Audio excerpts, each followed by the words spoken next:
Go ahead. Just something to add to that. I'm a store owner, but I'm also an artist for 17 years now. I've been blowing glass. When I sell my pieces on my website, I actually mark them up higher than what the store would have to sell them for. So if I sell a pendant for $50 to a store, I sell it for $130 on my website. Right. So if somebody sees that they can get it from me directly from my website, then cool. But a lot of times guys would rather go to the store and see it in person or contact them and get a better deal on it. And it just works out better for both of us that way. You're establishing a respectful retail price that still allows the shop to make theirs. Yeah, exactly. Right. It makes them comfortable with their purchase too, for me, that they're not going to have someone going around them if they're advertising me, that they have the pieces, that they're going to go there and buy from me instead. They're going to get a better price from the store. Right. And the stores will work with customers, create these amazing customers that want to keep coming back. And then that's just like this awesome feedback loop, right? So, but can you handle that? As it, I can't handle that, like being in my shop working all day and then getting on the DM doing stellar customer service. Like that's just not, I can't do that. Well, I have so many. And that does work for some people. That's not to say that, Instagramming and auctioning and selling your work direct to customers doesn't work. It works for people. But the frustration that I've heard from shop owners, from retailers, is when you're playing both sides of the fence. And you're selling things online that you sell, and you brought up a good point. I do the same thing. I sell non-functional work direct because I don't sell it to shops. I have never sold a pipe direct, unless it was a custom piece somebody hit me in the DMs about, but that's few and far between. So the frustration I hear from shops is that they'll buy a piece for whatever, $40 from a glass blower, and then they'll see them put that same piece on the Instagram auction or just direct or whatever. Yeah, $60, $70, it's not even at least a keystone markup. And I agree with what you say. I mean, even doing a keystone markup is not really establishing that retail price to a point, it should be 2.5 at least. So that you are giving the shops the room that they need to make the money so they can pay the rent, pay the lights, and pay their salespeople. Some people have more expensive rent, and some people, some people do have to charge more than the 100%. When I owned the store, I did 110% because every kid came in looking for that 10% discount. Now we do the college kid discount, military discount, this discount, this discount. It's like, we have to do the 110%. Like, it just doesn't matter anymore. Like, there's the shop down the street that knows that they marked their piece at $70, mine's at 50. And the person's going to go in and haggle that shop where they can't come in and haggle me. So like sometimes a lot of those people just end up going to that shop and trying to haggle a dude $50. I'd have gave it to him $50 out the door anyways. It's like, it's just a different thing with all these shops, I guess, popping up right next door. Okay, so I have a question about that. Can you oversaturate the market in your town? Like, what are you making? Like, I only make small and like tiny and stuff. Like I make like dabbers and candy. I'm just starting. So make them unique and you'll never oversaturate the market. I want to touch on that a little bit. So I've been distributing 14 years. When I go to a town, I try to pick one shop that's going to be my shop, or two shops that are agreeing that it's okay on each side of town type thing. I will never pick a shop that's right next to another shop unless that shop doesn't buy from me anymore, then I'll go outsource. But I always stick to one shop per town, an hour outside of each other is like the closest I usually go, just because it's like, it's wasting time and then your product doesn't sell as fast because there's 4 shops in town that have it. That customer goes in and sees it at every shop, they're gonna think it's just available everywhere, so they're not gonna, they want that original factor. Yes. Right. And that's part of what makes American artisan glass unique to a shop. They're not making the markup on that they're going to make on scales, grinders, kratom, any of that stuff. Yeah. So like, and shops jump in, I think a large part of the value of American artisan glass work is that you can use that item to draw customers in because of its unique quality and because it's not a scalable item to sell them consumables or grinders and other things in your shop that actually do make and build a repeat customer.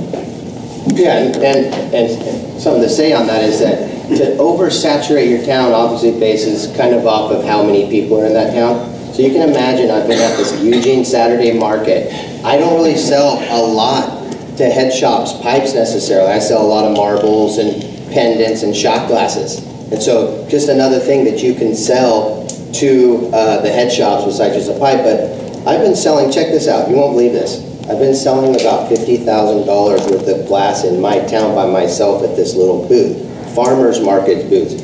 And I'm just giving you to tell you that has been going on with me and my brothers for like over 15 years. So did I saturate Eugene 6,000 glass blowers? So it's just like anything else. If you build it, you will come. Yeah, if you build it, they will come. If you make a quality tasting crepe or whatever it is, you're gonna want to come back and eat that. And so I think also, you know, touching back on what Chocolate Glass said, I think like, yeah, Chocolate Glass, somebody who's really super well known, maybe they don't want to have a huge social media, but when you're just beginning as an artist, there's that catch-22. You also have to have that social media to get so that shops know about you, so people are talking about you, people say, oh, I want to get this glass in there. So I think it's kind of a little bit of a catch-22 coming from a guy that's just an artist. And I mean, I just like everybody else, but I don't really make pipes just all day, and I really do make just usually kind of unique things. I make a lot of shot glasses now, but I really do kind of switch around quite a bit. But I think having that, you know, for me, that variety, you know, that you have, that I think it really helps in not oversaturating the market. I wanted to ask you, like, do you get a lot of repeat customers? And I have a lot of repeat customers. You know, you can imagine. Yeah, you can imagine. Because 80% of your business comes from 20% of your customers. Like that, like in every industry, they're just like, yeah, 80% of your business comes from 20% of your customers. Okay, so. yeah. And that too, yeah, you build the collectors for sure. And then they want to, and all you guys know that. You have all these collectors coming into your shop. You deal with collectors every day. And what's the #1 collectible in glass? The shot glass. They made 5 million shot glasses every 24 hours for some long period of time. But yeah, so making those collectibles, you know, just like the pipe. And then, you know, going back to also what I was going to cover earlier, kind of switching the topic here a little bit, what I found out from doing my first book that sold almost 2,000 copies is that, and I could have, what I'm trying to get at is I could have sold more. You know, let's say you spend 30 G's on a project or something. Okay, you spent that 30 G's on the project, but it's not like you push a button and everybody fucking knows that you've got this book. It takes like 10, 15 G's to really get the full advertisement out there to let people know. And I know it sounds kind of crazy, but that was my experience that I kind of learned about that. Recently did a video. I did a video that was tied to the book. I'm debuting it here at the show. It's called The American Shot Glass. I have footage. Another thing that a glass blower, all of you guys, I mean, you can imagine if Banjo did a book, Salt did a book, or any of these guys, they would sell 2,000 books if I could sell 2,000 books. So there's these other outlets that I think a lot of us don't cover. How do you get those books done? The people that do projects, big projects, they don't pay for them themselves. They get somebody that wants to be part of the story, and that's your sponsor. They want to be part of the story, so you know, you get a few people to help you out. You don't do this all by yourself. It pushes you, it pushes them, and I feel like the glass industry has kind of missed, like the skateboarding industry. You know, they did all these documentaries, they did film, they did all this film, they did magazines. We've got the magazines. We don't have a lot of film. You can talk, you know, just like this degenerate art thing. That's it. So, there's a story. Everybody's got a story to tell. That was a huge story, you know, but everybody's got your own smaller story, and you brought that up when we were talking earlier. Like, that's part of how you build value to your glass, and even shops. Yeah, I was just going to touch on that a little bit. Shops. I did when I owned the shop in Boston and Providence, I did a little 30-second thing about us, all the owners. I introduced the employees. I know the employees is kind of tough because it's ever switching sometimes, but your managers, the people want to know who they are when they go in. It's a very huge educational thing. You can share it on Facebook. You can share it every social media. It is, you know, it is kind of expensive. We did spend some money doing it. Not $30,000, but there is options. You know, we used Craigslist a lot for stuff that we needed camera people just out of the blue that didn't have a job that we brought in to do a 30-second little commercial just to put that on the website, on Facebook. It was huge just for people, customers coming in. They knew our name now. They were like more confrontational, wanted to talk to us a little bit more. It's huge for shops to do that. I know it is kind of expensive, but for us, we found someone that just wanted to trade a pipe out of the gallery. So like we used Craigslist and we just blankly put it out there. we'll trade pipe for days of videography, and they came back to us. We had like 30 fucking people. I mean, we were right next to RISD, but it was nonstop. So like, it's huge to use Craigslist. I mean, to get random jobs that you guys need done, that's what I went to every time was Craigslist. So. Right, I just hired a buddy, guy who was working for the Witch Doctor. He goes by Hollywood Van Van on Instagram, and he, for like $400, he made like 3 videos for me that were a minute long each with like interviews in them and shit. Like, looking forward, I'm not even going to do that. I'm just going to do me working and some music, and then just a couple different edits. You know, that's what people want to see. So like, all that extra time you have to take to edit out the interview and put in all of me talking like that, they don't even need that, right? So like, you can just create as an artist and as a shop too. Like, you should be doing these awesome walkthroughs of your shop, so like you're giving people this idea of the space they're gonna see, kind of preview it for them and prime them up. And it's really cheap to do that, honestly. Like I think one of the most important things is to just like, to succeed in anything is to give a shit, right? It's like, really give a shit. Like, really, no. But like, that's like, how many times, like, I wake up so many days, so I'm like, I just want to like play Call of Duty today. I don't want to blow glass, but at the same time, then I'm like, no, I have to give a shit. I'll photo some work, I'll get into my groove and all that shit. But like, that's the thing, is like, that's what separates, I think, a lot of the haves from the have-nots. Is like people who like really care about what they're doing and are like, am I delivering the value to the people? Am I showing them what I'm doing? Am I doing it like cheap enough or like smart enough? Like, I definitely made the mistake of overdoing it and overproducing some of that stuff, where it was like, wow, I didn't even need to spend that much money on that. I could have done such a simple video and gotten my point across. So I just think, on the glass blowers end, it's very easy to do that. And obviously shops are promotion machines, so like they should be doing that like crazy. I love what Stoke's been putting out. It's awesome. Yeah, I was going to say, Waldo brought up a good point about if you're living in a college town, you can reach out to a student. If you're on a budget, the students are pretty apt to help people in our industry because they're interested in it typically.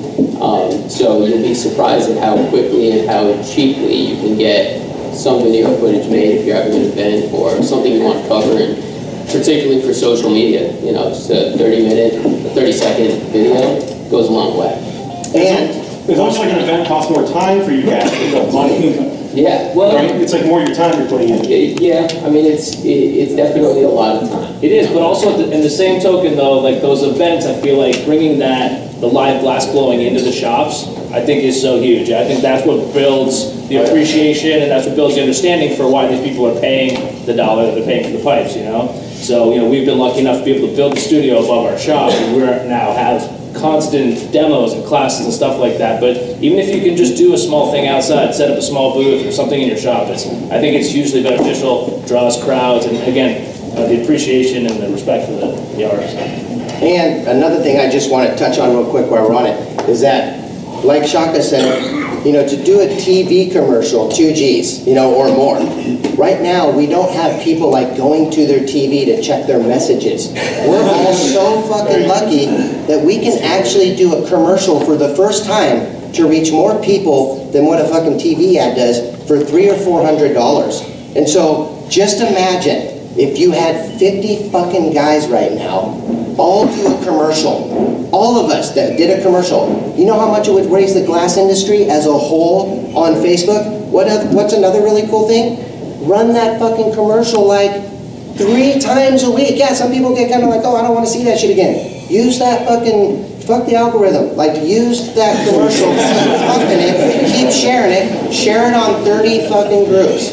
And I've been able to have good success of getting hits back on that and really people seeing it. I'm glad you mentioned the algorithm because that's like a huge thing. Like, so they screwed it all up, right? It's like make Instagram chronological again. That's the thing everyone's saying today. Well, like, so your posts are your portfolio and your story is the 24-hour thing. Your posts used to be your this is what I'm up to in the last 24 hours, but now your posts are just, here's work I make, and then like when people get on your Instagram, they should go down your feed and just see a portfolio of work. Or if you're a shop, all of your offerings and your deals and all this different stuff. And I think for shops, like, Instagram posting is so huge. But like, that's how they switched it.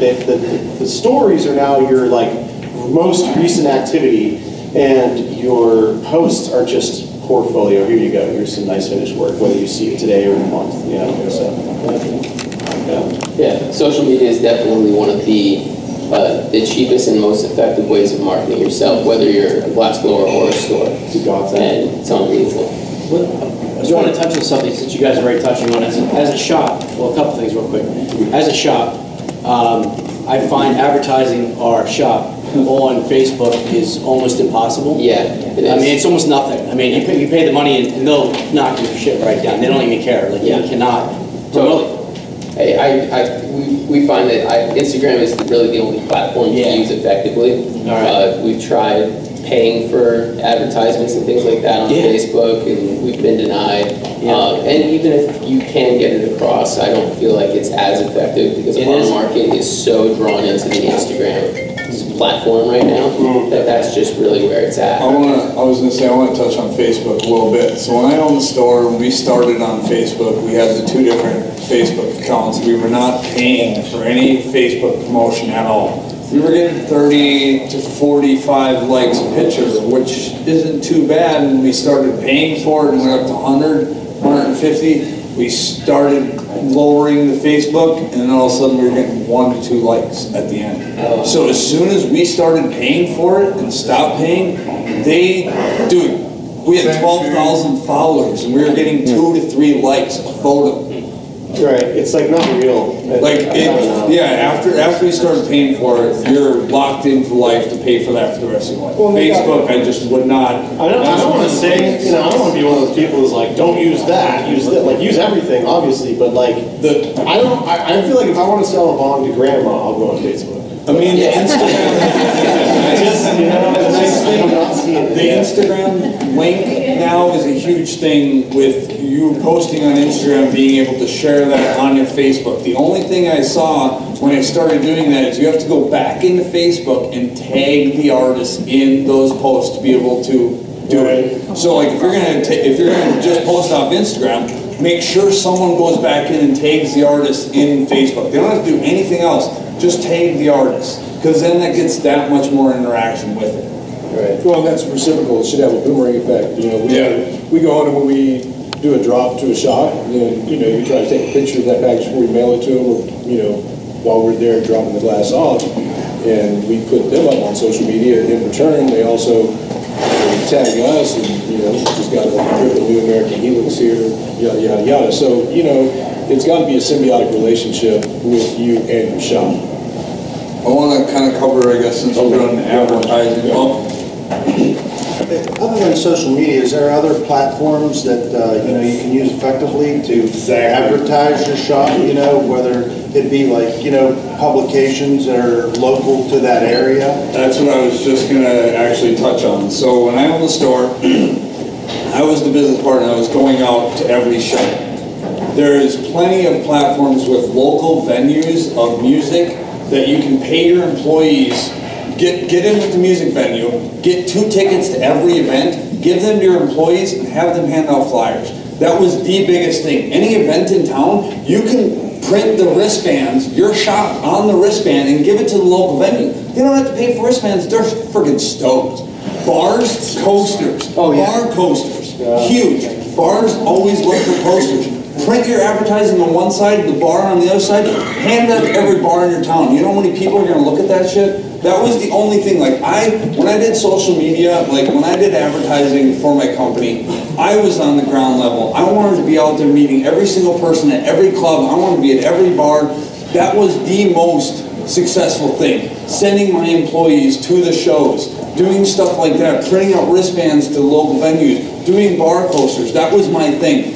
The numbers it's like you're just getting it all out there. It was huge because every single person, they go to bars, they go to venues, they go to all this stuff, coffee shops. Dude, they're everywhere. So everyone will see it 50 times where, some people just watch radio. So if you're only promoting on radio, you have one thing here, which I will say that when I did the radio gig, I got more followers than I did on newspaper, magazines, and I paid 3 times as much for my magazine as I did radio. Local radio stations. Some little college radio station wants to just have you on, go talk for 5 minutes. That's all. Every Friday night, do like a new pipe of the day. Those college radio stations want you to be on there. All you need to do is get connected with them. It's huge.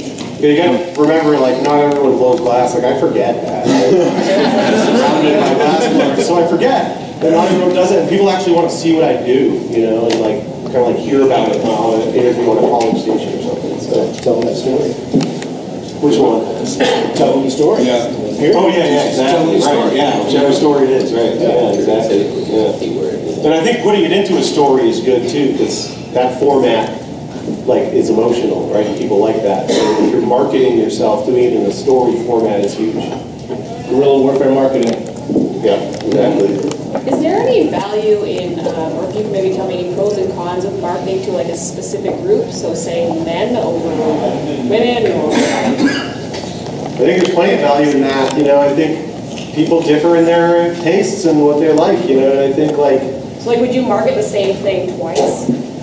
You could, I mean, if it's cheap, if it's free to do it, why not, you know? I mean, different groups, different social media platforms, you know, there's so many different things where you can market one thing multiple times, like, I mean, it's, Yeah, I mean, I think there is value in that. I think definitely, you know, target different groups. You know, I think like look at Facebook. I mean, I go on Facebook, like, you know, I was joking about the grandma thing earlier, but like to see what my relatives are up to. You know, I don't really go on there to like see what's kind of hot in the scene. You know, that's when I go on Instagram. So like when I post stuff, I just, you know, I'm targeting it to that audience. And what I've noticed too, like with my stuff, is like half of it is like this icy, kind of just like really like one kind of thing, very like unemotional, icy, logical thing, and the other thing is like these cute little penguins, and those are like two totally different groups of people that buy my work, and I've noticed that. Like I've noticed like one store will just buy all penguin stuff, and then another store will just buy all ice stuff, and so that those are like two totally different groups. And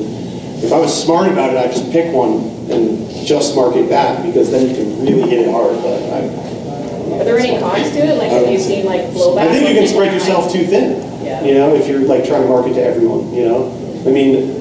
That's so true. Like, you don't want to make a pipe that does everything. You want to make a pipe that does like what it's supposed to do. Yeah. So you know, I think you don't want to be everything to everyone. You want to like pick and like make a decision, and commit to it, and just go down that road. You know, and commit to it so much that you kind of burn the boats and you're not going back. You know, like for me being a glass blower, I'll never do anything else. I will always make it work as a glass blower. So in that instance, would you argue it would be better to go for specialization instead of covering a spread as an artist? Yes, definitely, but at the same time, like they say, jack of all trades, master of none, but the other side of that is oftentimes better than master of one. So, like, it actually is really good to, like, I really value the fact that I did retail and then stopped doing retail and went to just selling my stuff to other people who do retail, because then I could understand what they were going through. And to me, it was like befuddling as to why other artists were like, how dare these shops get that much for that? I did all the work, and I'm like, well, I was just not where I came from, you know what I mean? I have this like perspective where I saw being a shop, you know, like Paul was saying, like, he's on both sides of that, you know what I mean? So like he's doing both of those jobs, so that gives you perspective, and it gives you, like, so just specializing in one thing can kind of also give you tunnel vision. It can give you like expert tunnel vision. What I was thinking more was so much a technique. So I've had the experience of trying to sell direct or sell to distributors, but also so many different markets that you're selling to. Weirdly enough, my mom's has been one of the best places to sell marbles. Right. It's funny, but it's a market that just loves marbles. Yeah. They absolutely despise pipes, though, and you got to keep two very separated accounts so you can advertise to these people and they don't see that you have pipes, and all of a sudden they think that you're the scourge of the earth. Right. But that's what I was talking about as a con. Yeah, it's the idea that someone actually will straight up be pissy at you if they see you doing functional versus non-functional, or feminine versus masculine. Eli, what do you have to say about that? You know, I did the Rock and Gem show for 15 years. I was at Lewis Wilson's show, and when Operation Pipe Dreams happened, everybody moved to the Rock and Gem show. And what happened? The Rock and Gem show, the oldest show. Yeah, the oldest, like, you know, industry show. Kind of. Everybody, Salt, Marcel, we were there, Harold Cooney, like everybody. Dude, pipes came back. And so, yeah, and it goes to that thing, it's your demographic, and it's like the marble thing. And so, yeah, you do have people who buy pendants, and you do have people that buy marbles and stuff like that, and they don't want to but I think they all a lot mesh together now. I mean, back in the day, that was really prevalent, but now it's legal a lot of places, and so that's another reason why I think, you know, having, and this is for the shop owners, having shot glasses, drinkware, hundreds of billions of dollars in the alcohol industry, hundreds of billions of dollars in the marijuana industry. They're both the vehicle for the substance. These things sell like crazy, and so, you know, going back to, you know, as far as, you know, somebody asked about, you know, where to advertise and stuff like that. In the beginning, I advertised in the newspaper. Then I advertised, actually, maybe one of the only glass blowers, not a head shop, an artist, to advertise on the radio for a year, where I did a pitch, come down and get a shot glass from the Saturday market, or pick up a pipe for a smoking deal, you know, and that was on 30 times a week. And then what? And then I went into doing books, and then Blazing Heart Productions, another guy here, Joaquin Pereira, go ahead and give your hand up there.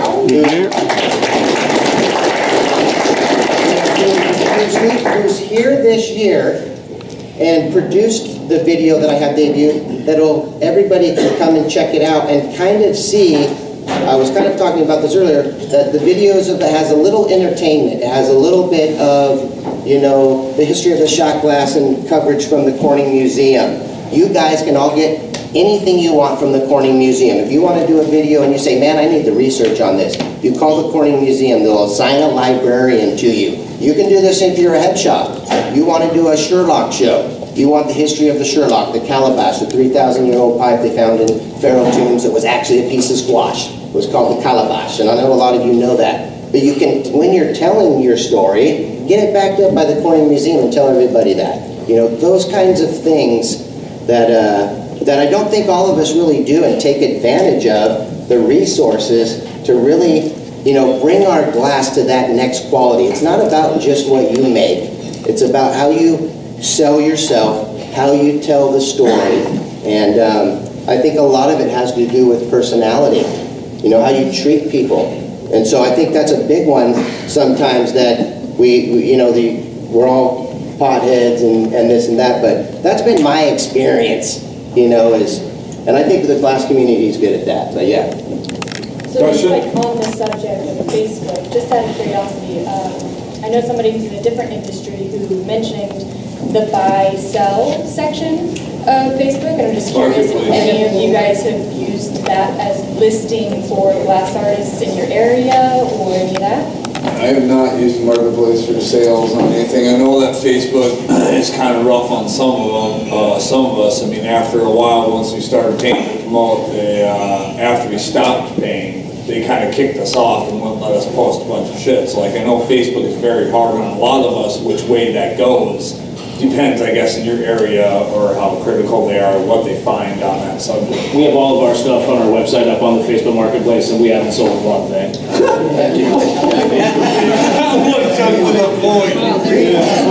Got a question?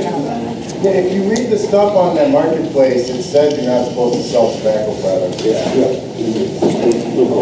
Okay. Sean? I'm somewhat of a conspiracy theorist, so like, I believe that like the television and a lot of this stuff has brainwashed everybody for years, thinking that, you know, cannabis is such a dangerous and harmful thing. But now, like, the tides are changing so fast. Like this morning, I was up in my room and I'm watching the news, and they're talking about like Las Vegas, and they're looking at doing away with all the criminal charges that had happened in the past for people. But you're seeing that like the news is going to start changing the spin on cannabis to where it's going to be much more accepted very soon on a national level. HR 1227 is in place right now, which is going to change the scheduling on cannabis, and it's going to move it from a class 1 down to a non-class, and then, you know, it's going to be much more accepted across the whole United States, where each state's, you know, able to. Well, and what's that going to look like? It's going to look like a lot more people who, it's kind of like, I mean, I noticed it when I went to Colorado and went to the dispensaries, and I was like, wow, there's a lot of really bad weed at all these dispensaries. Everyone's smoking now, right? So like, you're going to get Budweiser And it's gonna be hard to Oregon find too. the craft shit, you know? Yeah. And that's gonna happen, I mean, I don't know, I just think it's interesting to get all these I think the new acceptance people. of the glass and Yes, I everything mean, with it is gonna be I more. can attest big time to this. I come from a South Dakota family, very conservative. Sorry. Very conservative. And you know, 2004, my dad found my first bike. He didn't talk to me for 2.5 years. Now, my family, my mom went out to my studio 2 years ago and actually looked at it, and she is more accepting of it now. And you know, she told me, don't ever show Dad this. But I'm starting to try to bring him in. I mean, my brother runs a lot of my brother's a huge corporate guy at John Deere. He's owned 23 corporations in Minnesota in the rural areas. He's even accepting of it. I've talked to him about what is John Deere going to do when hemp's starting to reproduce, and he goes, dude, we already got that figured out. I'm like, all right, well. You can't talk to you about it, you know, so like, South Dakota is, I think, a pretty hardcore state for where we're at, and I think they're finally starting to, like, they lifted the ban, Monty, last year, year and a half ago, of like 3 carbs. Well, it's not. Not yet, but you know, South Dakotas always have the, you know, whenever I traveled to South Dakota, they were lampshade bulbs. They weren't chillums. Anything that had 3 holes, I didn't really travel to South Dakota. It is still kind of, you know. But even further than that, realize there's still states out there where it's a class 4 felony Yes. to sell. Period. I know. Well, Iowa finally lifted their ban. Illinois. I was super scared because Iowa was only a state you could drop off and you could never ship to. So like I always had to drive through Iowa to sell to them, and it was dicey. It was very scary. Not how to smoke weed. It was not, you know what I mean? So I mean, Iowa was a very tough state. I mean, you know, I used to travel from Minnesota to Colorado for 5 years every week. I would drive down there and pick up glass and drive back. I never got really pulled over and fucked with too many times, you know, I mean, and drove the speed limit and obeyed laws, but like, it was always very hairy to drive through Iowa. But like going back to pipe dream, like Illinois, it's still a class 4 felony.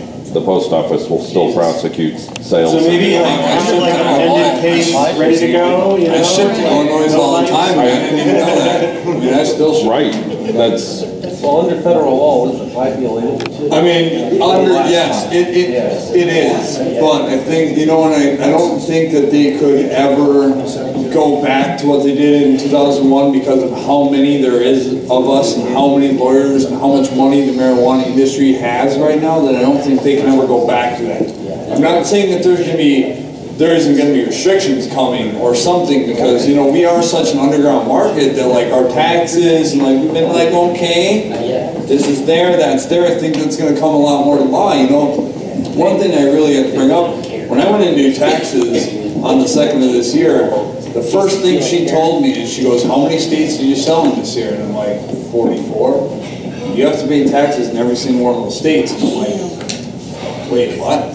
She's like, legal law, if you are dropping off to there, you have to pay, if it's over $10,000 in each state, you have to pay the taxes in every state. And I did not know that, so I all of a sudden went to Las Vegas, I went to Nevada and Texas, because there ain't that many fucking taxes in those states, so I all of a sudden just sold in 2 states. Because she's like, if you go to that, I'm going to be your only client for the year. And I'm like, huh, so you're saying like 10 grand? She goes, no, 25. I'm like, all right, so I only sold in 2 states this year. It's a tough thing, but like, we're gonna have to real face this facts coming up soon. Like, they're cracking down. Forbes fucked us. Forbes made a fucking article about us now. Now we're out there. You know what I mean? We are at the forefront of this new art industry, and we have to we're gonna face this taxes laws, like shit's gonna come down, but we have to be ready for it. Bottom fucking line. Well, is anyone aware of any associations for the glass community? Like, you know, Creative Sellers is a great association. This right here is the first. There we go. The first.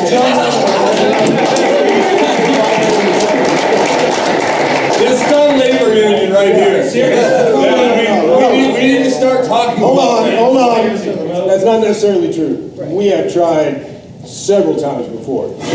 Go ahead. We walked on Walt Lauderdale? Yeah. Right. Jay's got. Jay's tried, Henry from Glass Alchemy, back right after Pipe Dreams. Like, there's been several times that we've tried to get boards together, but for what, look, we're a bunch of paranoid stoners, all right?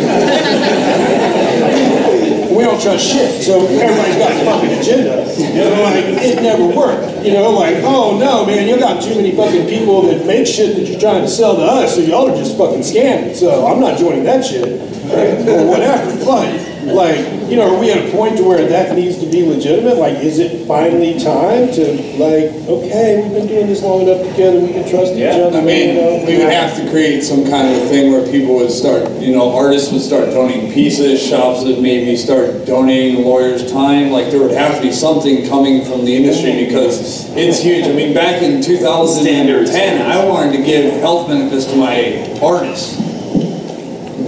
There was no way.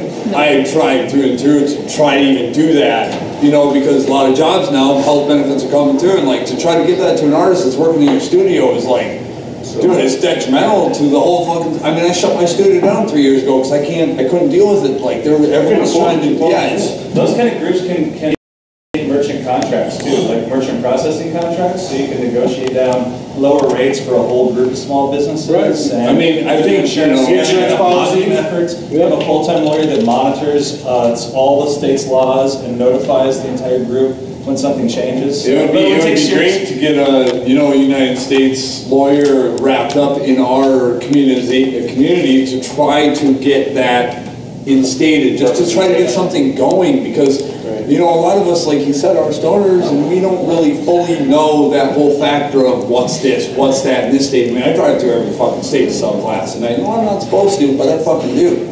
You know what I mean? What can I do? When, you know, when this tax thing threw me off, I gotta pay tax in 44 states.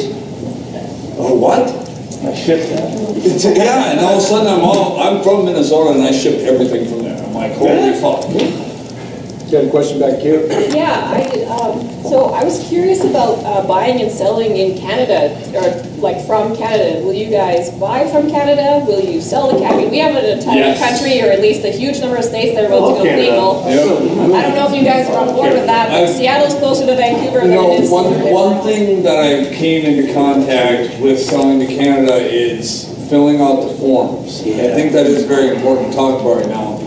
When we're shipping, and this is a question kind of directed to you, when I'm shipping to Canada and they ask me how much it costs, I say I got 50 items at $3 to $150, because that package is worth $3 grand. But I don't want to say that because on your end, you're supposed to pay taxes on that. Is that correct?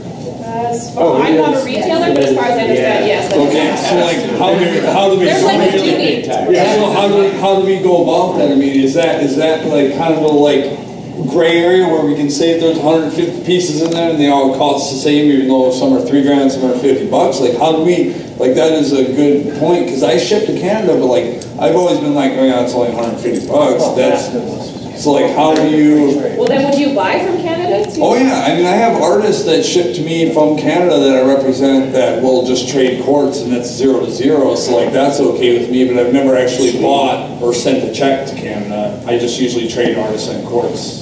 Oh, okay. So it's 0 to 0. Oh, that's okay. Well, the Chinese just lie about it. Quartz nails.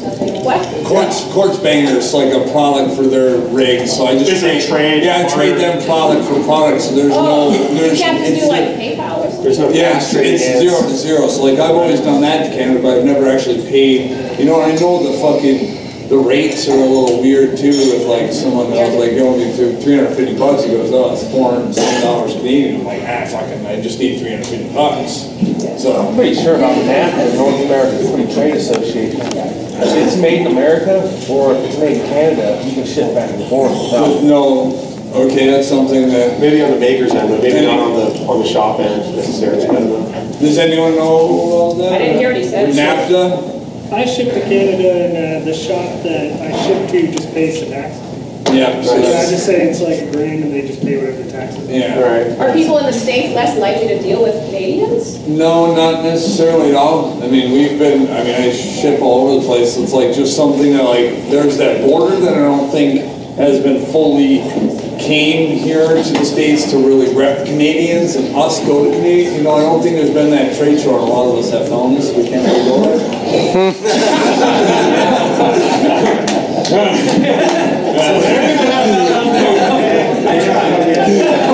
That's a growing concern because you got like, I just shipped 2 pieces out to Paris, France. So like, American Glass is international now. It's good. I mean, you see all the homies out in Barcelona and the flame offs and shit. It's like. Well, our country is legalizing, like, we're just gonna need so much shit. Yeah. Right.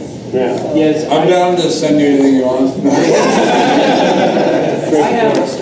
I have shops that turn me down on buying from me that are in Canada just because they're worried about that tax they gotta pay, and they won't be able to have the profit margin. We were talking about earlier where I'll give them a good price so they can mark it up and still get me sale. It takes that off the table. That's where it's going back to this lawyer, because he just mentioned NAFTA, and like if we had a lawyer here, we could be like, hey, look up the NAFTA, we need this, and like that would be awesome if we could. I mean, I know it's whatever, but it would be awesome if we could come together in some kind of a community to try to get a lawyer here during our conference to be like, hey, look up this law, and maybe come back to it 5 minutes later so we all know about it, because it is a fucking tough subject. Yeah.